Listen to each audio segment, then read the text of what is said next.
Hello, SSC amadi atop government exams ke experience mayam ahanba maktar GKGS Manipur na welcome tawjari. Ngasi su GKGS Manipur sports ke ani suba class oina mamang da khoi class number 1 pujara khraba matung da ngasi su class ama pujara e video ma hide ba class 1 do yeng reversal now sing ai description da link soidana hapsin darange adura sanga gam tang go through torokan da yeng biu madu ki madu yamna kana ganin khajai atop mamang da khoi GKGS Manipur ni important oiba topic sing da video kaya ama purak chakra and matung da su GKGS Manipur na soidana khoi gi SSC exams of 2025 ta important oiragadu video mayam ama pu soidana puduna laksakigani maram maduna GKGS Manipur gi channel asibu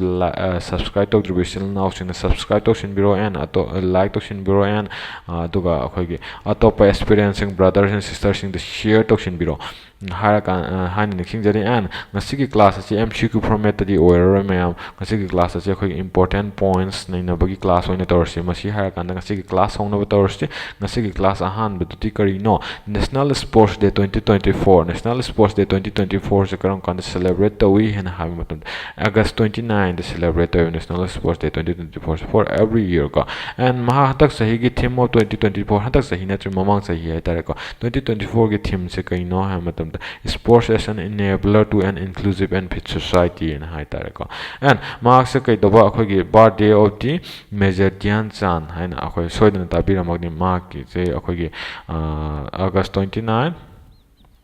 1905 natra the pokema ki kano ni singba oina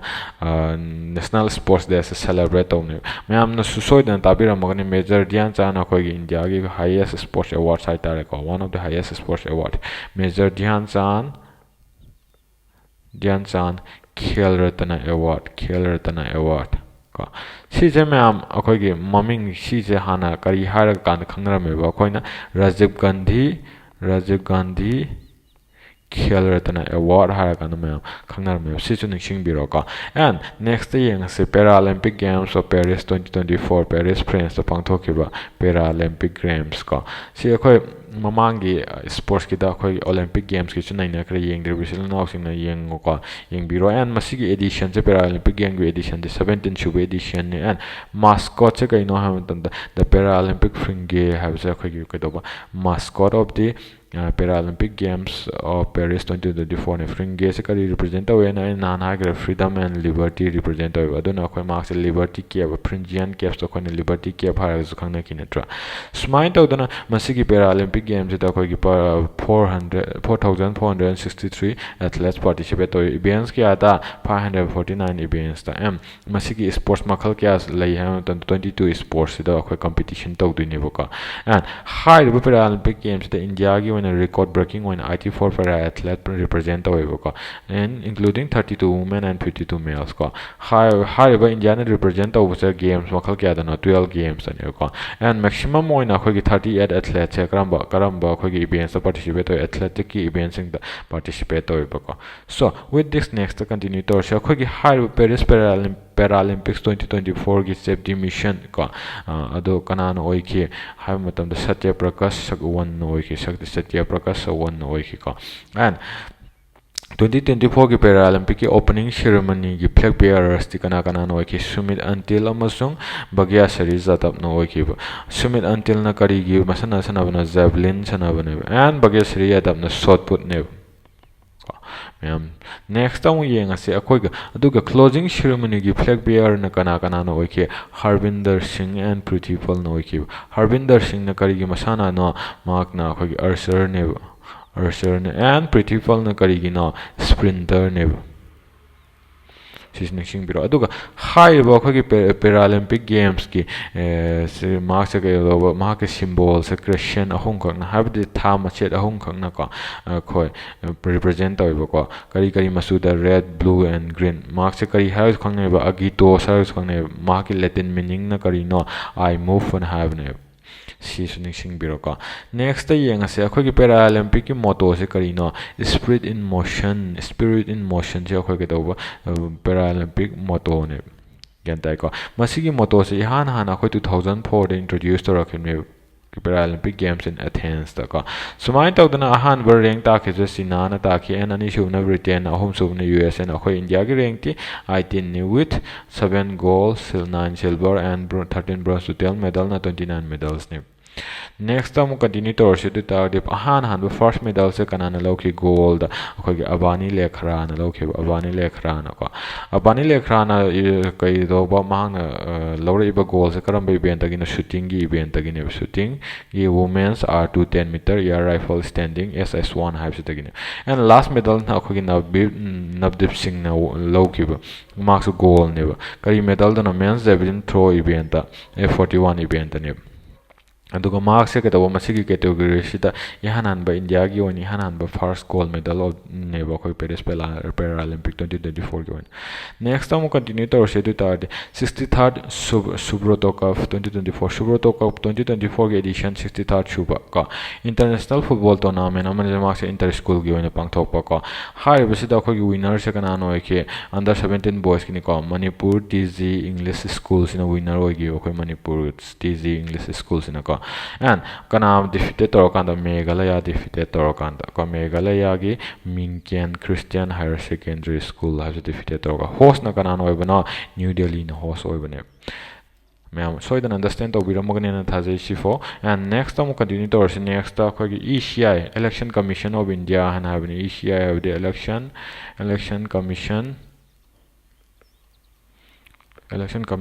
of India Election Commission of India na national icon oina kadawa appointed to kana bo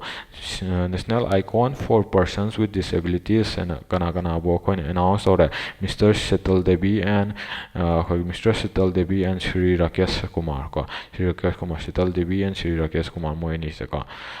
kana to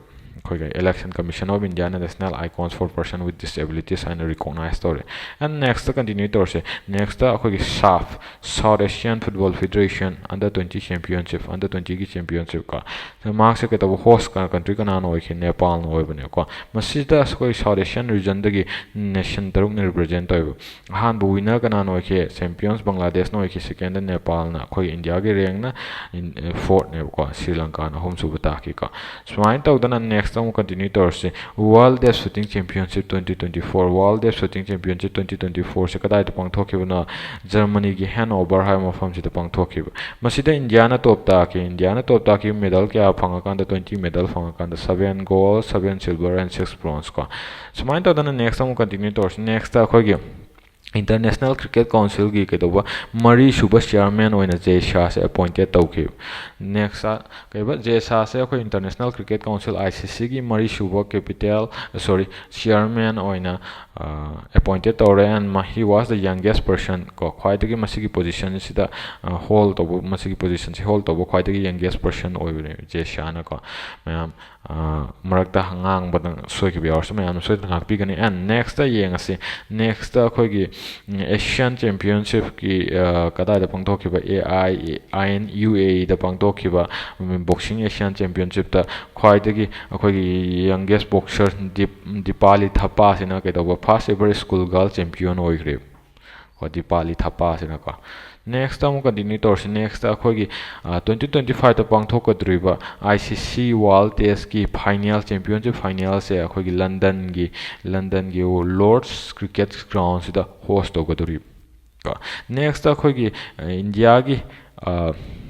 head coach of the men's hockey team oina kana appointed to pre-arch se akhoi India gi new chief coach of the Indian junior men's hockey team gi chief coach oina kana bu PRC appointed to next Maruhaba Cup 2024 Maruhaba Cup ha se akhoi gi surfing championship ong khang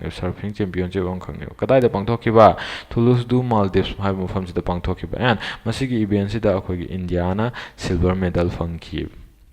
surfing mayam so idna ubira mani ko picture da so next amu yeng ase next akhoi gi 8 edition chuba FIFA under 17 women's world cup sakadai da bang thoki Dominican Republic da bang thoki next amu yeng ase akhoi gi Kaba haidar 4th edition of Kaba habdi Central Asian Volleyball Association ko sigi akhoi gi women's volleyball league ꯁꯤ ꯀꯅꯥꯅ ꯃꯥꯏ ꯄꯥꯛꯈ꯭ꯔꯦ ꯍꯥꯏꯕ ꯃꯇꯝꯗ Indian women's national volleyball ꯇꯤꯝꯁꯤꯅ ꯑꯩꯈꯣꯏ ꯃꯥꯏ ꯄꯥꯛꯄ ꯉꯝꯈ꯭ꯔꯦꯕ won ꯇꯧꯈ꯭ꯔꯦꯕ ꯀꯅꯥ defeated ꯇꯧꯔꯒ Nepal defeat ꯇꯧꯔꯀꯥꯟꯗ ꯁꯣ ꯋꯤꯠ ꯗꯤꯁ ꯅꯦꯛꯁ ꯑꯃꯨꯛ ꯀꯟꯇꯤꯅ꯭ꯌꯨ ꯇꯧꯔꯁꯤ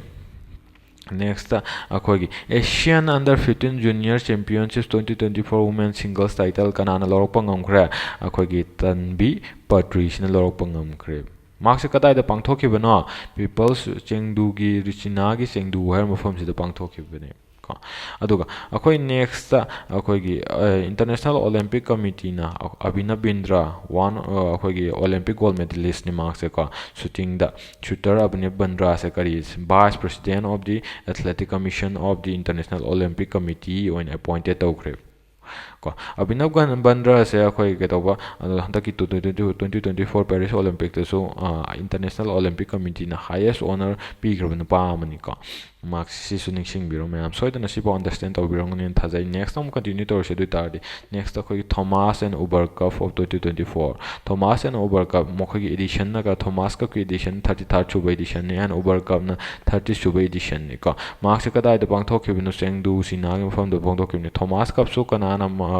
ꯋꯤꯅꯔ ꯑꯣꯏꯈꯤ ꯆꯦꯝꯄꯤꯌꯟ ꯆꯩꯅꯥꯅ ꯑꯣꯏꯈꯤ ꯎꯕꯔ ꯀꯞꯁꯨ ꯀꯅꯥꯅ ꯆꯦꯝꯄꯤꯌꯟ ꯑꯣꯏꯈꯤ ꯆꯩꯅꯥꯅ ꯑꯣꯏꯈꯤꯀꯣ ꯁꯤꯁꯨ ꯃꯌꯥꯝ ꯅꯤꯡꯁꯤꯡꯕꯤꯔꯣ ꯑꯦꯟ ꯅꯦꯛꯁꯇ ꯑꯩꯈꯣꯏꯒꯤ ꯌꯦꯡꯉꯁꯤ ꯏꯪꯂꯤꯁ ꯆꯦꯅꯦꯜ ꯀ꯭ꯔꯣꯁ ꯇꯧꯔꯀꯥꯟꯗ ꯑꯩꯈꯣꯏꯒꯤ ꯁ꯭ꯋꯤꯝ ꯇꯧꯈꯤꯕ ꯈ꯭ꯋꯥꯏꯗꯒꯤ ꯌꯪꯒꯦꯁ ꯑꯣꯏꯕ ꯑꯃꯁꯨꯡ ꯐꯥꯁꯇꯦꯁ ꯑꯣꯏꯕ ꯄꯔꯥ ꯁ꯭ꯋꯤꯃꯔꯗꯣ ꯀꯅꯥꯅꯣ ꯍꯥꯏꯕ ꯃꯇꯝꯗ ꯖꯤꯌꯥ ꯔꯥꯏꯁꯤꯅꯦꯕ 16-year-old ꯐ꯭ꯔꯣꯝ ꯃꯨꯝꯕꯥꯏ ꯍꯥꯏꯒꯗꯕꯅꯤꯀꯣ ꯃꯌꯥꯝꯁꯦ Mumbai with autism spectrum disorder ꯂꯩꯕ ꯑꯩꯈꯣꯏꯒꯤ ꯐꯤꯃꯦꯜ ꯑꯦꯊ꯭ꯂꯦꯠ ꯍꯥꯏꯇꯥꯔꯦꯀꯣ ꯃꯍꯥꯛꯁꯤꯅ ꯀꯩꯗꯧꯕ ꯖꯤꯌꯥ ꯔꯥꯏ ꯍꯥꯏꯔꯤꯕ ꯅꯨꯄꯤꯁꯤꯅ 16 ꯏꯌꯔ ꯈꯛꯇ ꯉꯥꯏꯔꯤꯕ ꯅꯨꯄꯤꯁꯤ나 ꯈ꯭ꯋꯥꯏꯗꯒꯤ ꯌꯪꯒꯦꯁ ꯑꯣꯏꯕ ꯈ꯭ꯋꯥꯏꯗꯒꯤ ꯐꯥꯁꯇꯦꯁ ꯑꯣꯏꯕ ꯄꯔꯥ ꯁ꯭ꯋꯤꯃꯔ ꯀꯔꯝꯕ ꯄꯔꯥ ꯁ꯭ꯋꯤꯃꯔ ꯏꯪꯂꯤꯁ ꯆꯦꯅꯦꯜ ꯀ꯭ꯔꯣꯁ ꯇꯧꯕ ꯏꯪꯂꯤꯁ ꯆꯦꯅꯦꯜ ꯍꯥꯏꯇꯥꯔꯒꯗꯤ ꯑꯩꯈꯣꯏ ꯏꯪꯂꯦꯟ ꯑꯃꯁꯨꯡ ꯐ꯭ꯔꯦꯟꯁꯀꯤ ꯃꯔꯛꯇ ꯂꯩꯕ ꯑꯣꯁꯤꯟꯒꯤ ꯑꯦꯔꯤꯌꯥ ꯑꯃꯅꯤꯀꯣ ꯁꯤꯒꯤ ꯆꯦꯅꯦꯜꯁꯦ ꯀ꯭ꯔꯣꯁ ꯇꯧꯈꯤꯕ ꯏꯍꯥꯟ ꯍꯥꯟꯕ ꯄꯦꯔꯥ ꯁ꯭ꯋꯤꯃꯔ ꯑꯣꯏꯈ꯭ꯔꯦ ꯀꯣ ꯌꯪꯒꯦꯁ ꯏꯍꯥꯟ ꯍꯥꯟꯕꯗꯤ ꯅꯠꯇ꯭ꯔꯦꯀꯣ ꯃꯌꯥꯝ ꯌꯪꯒꯦꯁ ꯑꯃꯁꯨꯡ ꯐꯥꯁꯇꯦꯁ ꯑꯣꯏꯕ ꯃꯌꯥꯝꯅ ꯉꯥꯛꯄꯤꯒꯅꯤꯀꯣ ꯅꯦꯛꯁꯇ ꯑꯃꯨꯛ ꯀꯟꯇꯤꯅ꯭ꯌꯨ ꯇꯧꯔꯁꯤ ꯅꯦꯛꯁꯇ ꯑꯩꯈꯣꯏꯒꯤ ꯋꯥꯔꯜ ꯐꯨꯠꯕꯣꯜ ꯗꯦ ꯀꯣ ꯋꯥꯔꯜ ꯐꯨꯠꯕꯣꯜ ꯗꯦ ꯍꯥꯏꯁꯦ ꯀꯔꯝꯕ ꯑꯩꯈꯣꯏꯒꯤ ꯗꯦꯁꯤꯗ ꯑꯩꯈꯣꯏ ꯁꯦꯂꯦꯕ꯭ꯔꯦꯠ ꯇꯧꯏ ꯍꯥꯏꯕ ꯃꯇꯝꯗ UNꯅ 25th of May ꯁꯦ ꯋꯥꯔꯜ ꯐꯨꯠꯕꯣꯜ ꯗꯦꯅꯤꯅ ꯂꯧꯊꯣꯛꯈ꯭ꯔꯦ ꯍꯟꯗꯛ ꯊꯤꯝ ꯑꯣꯐ ꯗꯤ 2024 ꯍꯥꯏꯇꯥꯔꯦ ꯊꯤꯝ ꯑꯣꯐ ꯗꯤ 2024 ꯁꯦ ꯀꯔꯤꯅꯣ the transformative power of football ꯍꯥꯏꯕꯗꯨ ꯊꯤꯝ ꯑꯣꯐ ꯗꯤ 2024 ꯑꯣꯏꯈ꯭ꯔꯦ UNꯅ 25th May ꯁꯦ ꯋꯥꯔꯜ ꯐꯨꯠꯕꯣꯜ ꯗꯦꯅ ꯂꯧꯊꯣꯛꯈ꯭ರೆ 2024ꯒꯤ ꯊꯤꯝꯗꯤ the transformative power of football ꯃꯌꯥꯝ ꯁꯣꯏꯅ ꯅꯤꯡꯁꯤꯡꯕꯤꯔꯅꯤꯀꯣ ꯁꯣ ꯅꯦꯛꯁꯇ ꯑꯃꯨꯛ ꯌꯦꯡꯉꯁꯤ ꯑꯩꯈꯣꯏꯒꯤ ꯏꯟꯗꯤꯌꯥꯅ ꯑꯩꯈꯣꯏꯒꯤ BWF ꯍꯥꯏꯕꯗꯤ ꯕꯦꯗꯃꯤꯟꯇꯟ ꯋꯥꯔꯜ ꯐꯦꯗꯔꯦꯁꯟ ꯍꯥꯏꯕꯅꯤꯀꯣ ꯁꯤꯒꯤ ꯖꯨꯅꯤꯌꯔ ꯆꯦꯝꯄꯤꯌꯟꯁꯤꯞꯁꯦ ꯀꯗꯥꯏꯗ ꯍꯣꯁ ꯇꯧꯒꯗꯧꯔꯤ ꯑꯩꯈꯣꯏꯒꯤ ꯅꯦꯁꯅꯦꯜ ꯁꯦꯟꯇꯔ ꯑꯣꯐ ꯑꯦꯛꯁꯤꯂꯦꯟꯁ ꯒꯨꯋꯥꯍꯥꯇꯤꯗ ꯂꯩꯕ ꯅꯦꯁꯅꯦꯜ ꯁꯦꯟꯇꯔ ꯑꯣꯐ ꯑꯦꯛꯁꯤꯂꯦꯟꯁꯁꯤꯗ ꯑꯩꯈꯣꯏ ꯍꯣꯁ ꯇꯧꯒꯗꯧꯔꯤꯀꯣ ꯏꯟꯗꯤꯌꯥꯅ ꯑꯩꯈꯣꯏꯒꯤ ꯕꯦꯗꯃꯤꯟꯇꯟ ꯋꯥꯔꯜ ꯐꯦꯗꯔꯦꯁꯟꯒꯤ ꯖꯨꯅꯤꯌꯔ ꯆꯦꯝꯄꯤꯌꯟꯁꯤꯞ 2025ꯁꯦ ꯅꯦꯛꯁꯇ ꯌꯦꯡꯉꯁꯤ ꯔꯥꯟꯖꯤ ꯇ꯭ꯔꯣꯐꯤ ꯀ꯭ꯔꯤꯀꯦꯠꯀꯤ ꯒꯦꯝ ꯇ꯭ꯔꯣꯐꯤ ꯑꯃꯅꯤ ꯃꯥꯁꯦ ꯀꯩꯗꯧꯕ ꯃꯨꯝꯕꯥꯏꯅ ꯉꯝꯈ꯭ꯔꯦ ꯔꯥꯟꯖꯤ ꯇ꯭ꯔꯣꯐꯤ 2024ꯁꯦ ꯑꯩꯈꯣꯏꯁꯤꯗ ꯃꯨꯝꯕꯥꯏꯅ ꯕꯤꯗꯔꯕꯥꯁꯦ ꯗꯤꯐꯤꯇꯦꯠ ꯇꯧꯔꯀꯥꯟꯗ ꯋꯤꯟꯅꯔ ꯑꯣꯏꯈ꯭ꯔꯦ and next Thailand Open 2024 Thailand Open 2024ꯗ ꯃꯦꯟꯁ ꯗꯕꯜ ꯇꯥꯏꯇꯜ ꯀꯅꯥꯅ ꯂꯧꯈꯤ ꯁꯥꯠꯋꯤꯛ ꯁꯤꯔꯥꯖ ꯑꯃꯁꯨꯡ ꯆꯤꯔꯥꯛ ꯁꯦꯇꯤꯅ ꯑꯩꯈꯣꯏꯒꯤ ꯃꯦꯟꯁ ꯗꯕꯜ ꯇꯥꯏꯇꯜꯁꯦ ꯂꯧꯕ ꯉꯝꯈ꯭ꯔꯦ ꯃꯁꯤ ꯀꯗꯥꯏꯗ ꯄꯥꯡꯊꯣꯛꯈꯤꯕꯅꯣ ꯕꯦꯡꯀꯣꯛꯇ ꯄꯥꯡꯊꯣꯛꯈꯤꯕꯅꯤ ꯊꯥꯏꯂꯦꯟꯒꯤ ꯕꯦꯡꯀꯣꯛꯇ ꯊꯥꯏꯂꯦꯟ ꯑꯣꯄꯟꯅꯤꯅꯀꯣ ꯃꯌꯥꯝ ꯁꯥꯠꯋꯤꯛ ꯁꯥꯏꯔꯥꯖ ꯑꯃꯁꯨꯡ ꯆꯤꯔꯥꯛ ꯁꯦꯇꯤꯁꯦ ꯑꯩꯈꯣꯏꯒꯤ ꯃꯦꯖꯔ ꯙ꯭ꯌꯥꯟ ꯆꯥꯟ ꯈꯦꯜ ꯔꯠꯇꯅ ꯑꯦꯋꯥꯔꯗ ꯐꯪꯈ꯭ꯔꯕ ꯑꯗꯨꯝꯕ ꯄ꯭ꯂꯦꯌꯔꯁꯅꯤꯀꯣ ꯃꯦꯖꯔ ꯙ꯭ꯌꯥꯟ ꯆꯥꯟ ꯈꯦꯜ ꯔꯠꯇꯅ ꯑꯦꯋꯥꯔꯗ ꯐꯪꯈ꯭ꯔꯕ ꯄ꯭ꯂꯦꯌꯔꯁꯅꯤ ꯁꯣ ꯁꯤꯁꯨ ꯅꯤꯡꯁꯤꯡꯕꯤꯔꯣ ꯅꯦꯛꯁꯇ ꯑꯩꯈꯣꯏꯒꯤ ꯌꯦꯡꯉꯁꯤ ꯑꯗꯨ ꯑꯣꯏꯇꯥꯔꯗꯤ 30th ꯁꯨꯕ ꯁꯨꯜꯇꯥꯟ ꯑꯖꯂꯟ ꯁꯥ ꯍꯣꯀꯤ ꯇ꯭ꯔꯣꯐꯤ ꯀꯗꯥꯏꯗ ꯄꯥꯡꯊꯣꯛꯈꯤ ꯃꯂꯦꯁꯤꯌꯥꯗ ꯄꯥꯡꯊꯣꯛꯈꯤꯀꯣ ꯁꯤꯇꯤꯅ ꯀꯗꯥꯏꯗ ꯏꯄꯣꯗ ꯐꯥꯏꯅꯦꯜ ꯄꯣꯖꯤꯁꯟꯅ ꯀꯅꯥꯅ ꯂꯧꯈꯤ ꯆꯦꯝꯄꯤꯌꯟꯁꯅ ꯖꯄꯥꯟꯅ ꯂꯧꯈꯤ ꯐꯥꯔꯁ ꯇꯥꯏꯇꯜ ꯑꯦꯟ ꯔꯟꯅꯔ ꯑꯞꯁꯅ ꯄꯥꯀꯤꯁꯇꯥꯟꯅ ꯇꯥꯈꯤ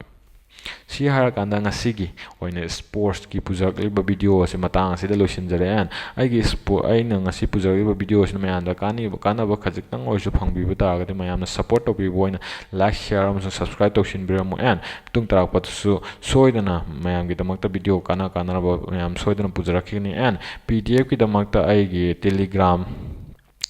ꯆꯦꯅꯦꯜꯁꯦ ꯅꯧꯅ ꯍꯥꯡꯗꯣꯛꯆꯕꯅꯤꯀꯣ ꯃꯌꯥꯝ ꯑꯩ ꯑꯍꯥꯟꯕꯗꯗꯤ ꯋꯥꯆꯞ ꯒ꯭ꯔꯨꯞ ꯑꯣꯏꯅ ꯇꯧꯖꯕꯅꯦ ꯋꯥꯆꯞ ꯒ꯭ꯔꯨꯞ ꯑꯣꯏꯅ ꯇꯦꯂꯤꯒ꯭ꯔꯥꯝ ꯆꯦꯅꯦꯜ ꯍꯥꯡꯗꯣꯛꯆꯔꯦ ꯃꯌꯥꯝ ꯇꯦꯂꯤꯒ꯭ꯔꯥꯝ ꯆꯦꯅꯦꯜꯒꯤ ꯂꯤꯡꯛꯁꯨ ꯗꯤꯁꯀ꯭ꯔꯤꯞꯁꯟꯗ ꯍꯥꯞꯆꯔꯝꯒꯦ